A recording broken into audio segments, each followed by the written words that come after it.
कौन कहता है कि मौत से जीता नहीं जा सकता? प्रेमी तो मौत को भी हरा देता है, काल को भी हरा देता है। श्री महाप्रभु जगन्नाथ भगवान में प्रविष्ट हो गए। कितने ऐसे उदाहरण हैं जहां शरीर किसी भक्त का, प्रेमी का मिला ही नहीं, ठाकुर जी के चरणों में जाकर के अपने आप को समर्पित कर दिया। ये दिव्य प्रेम है। जैसे पानी में दूध मिल जाता है, वैसे प्रियतम में उनका प्रेमी अपने आप को समाहित कर लेता है। मीरा का विरह,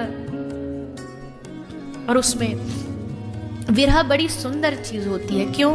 क्योंकि विरह में गोपी कहती थी जब कृष्ण था तो एक अकेला कृष्ण दिखता था, पर जब कृष्ण नहीं है तो अब पत्ते पत्ते में हमें कृष्ण नजर आता है। गोपियां बरसाना में रहती, राधा रानी बरसाना में रहती, ठाकुर जी नंदगांव में रहते। नंदगांव में हवा चलती और कृष्ण के पीताम्बर को छू करके जब वो हवा बरसाने में प्रवेश करती, और उसी हवा को जब वो हवा, वो वायु श्री किशोरी जी को छूती, तो उस हवा को छूने भर से ही कृष्ण की सुगंध से श्री किशोरी जी मूर्छित हो जाती थी, बेहोश हो जाती थी। प्रेम तत्व इतना सूक्ष्म है कि प्रियतम का सुगंधी भी, खुशबू भी पहचान में आ जाती है और लगता है कि प्रियतम आए हैं। ठाकुर जी ने भी जब उद्धव जी को ब्रज भेजा ना, तो अपने गले की माला भेजी। क्यों? उद्धव को कहा, उद्धव सारी दुनिया को तू कहेगा ना कि मैं कृष्ण का मित्र हूँ, शायद मान लेंगे, पर वहां एक किसी कोने में मेरी प्यारी जो अकेली कहीं पड़ी होगी, भान भी नहीं होगा। तू लाख बोलेगा कि मैं ये हूं, मैं वो हूं, वो आंख नहीं खोलेगी। लेकिन जब मेरी गले की पड़ी इस माला की सुगंधी उसकी नासिका में जाएगी, तब उनकी मूर्छा दूर होगी, तब उनको होश आएगा।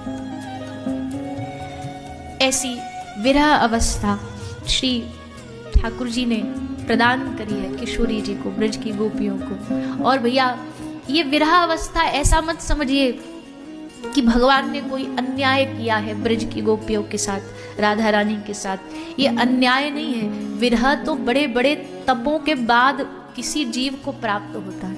हमारे महापुरुष जितने प्रेमी हुए ना, उन्होंने भगवान से विरह मांगा है, मिलन नहीं मांगा है। भोरी सखी कहती है कि ऐसी कृपा कर दो हे किशोरी जी, वृंदावन के तट पर, यमुना के तट पर पड़े पड़े हम हा राधा, हे श्याम सुंदर कहते कहते बस आपको पुकारते रहे, आपको बुलाते रहे।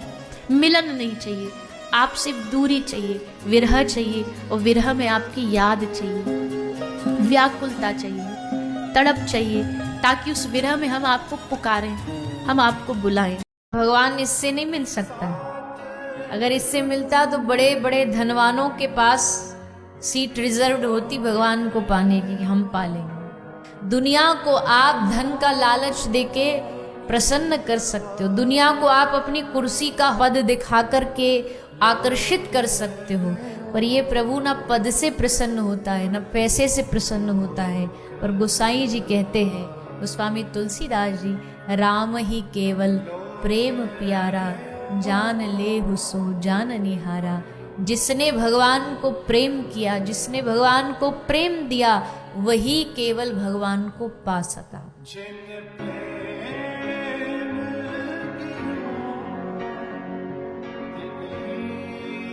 आज की डेट में अगर 7 साल का बच्चा आपसे ये बोले कि मैं पर्वत उठा रहा हूँ, तुम सारे नीचे आ जाओ, तो आदमी उस पर भरोसा नहीं करे। इंद्र ने प्रकोप किया, बहुत बारिश हुई, ब्रजवासी भागे, तो कृष्ण ने कहा आ जाओ गिरिराज जी, मैं अपनी उंगली पे, एक उंगली पे धारण कर लेता हूँ, तुम सब नीचे खड़े हो जाओ। ब्रजवासियों को 7 लोगों पे भरोसा था कि भाई हमको ये बचा लेगा, हमको वो बचा लेगा। भगवान ने 7 दिन में वो 7 आश्रित तोड़ दिए कि मेरे अलावा तुम्हारा कोई नहीं, मुझ पे भरोसा करो, मैं तुम्हें बचाऊंगा।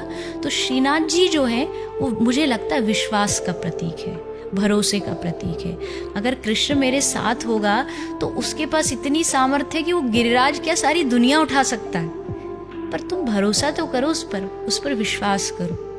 मूर्ति को थोड़ी खाने की जरूरत है, भाव दिल में होना चाहिए। अरे दिल में भी तो नहीं है, दिल में होता तो काम चल जाता, पर दिल में भी भाव नहीं है और बाहर से भी नहीं कर रहे, दोनों जगह से घाटा ही घाटा खा रहे हो। या तो भाव इतना दिल में हो कि जहर भी खिलाओ तो भी वो खाने आ जाए। मीरा ने विष पान करने से पहले गिरधर को बुलाया, तुम ही निवेदित भोजन करें, पहले आपको फिर हम। तो भगवान आ गए, देखो फिर वो जहर बदल गया। भगवान जिसको छू दे वो विष अमृत तो बन ही जाएगा, स्वाभाविक है। तो देखो जो जहर मारता है उस जहर ने मीरा को अमरत्व दे दिया, अमर कर दिया, अमृत के समान प्रभाव किया। तो सब लोग अपने घर में ठाकुर जी को जरूर भोग लगाया करिए।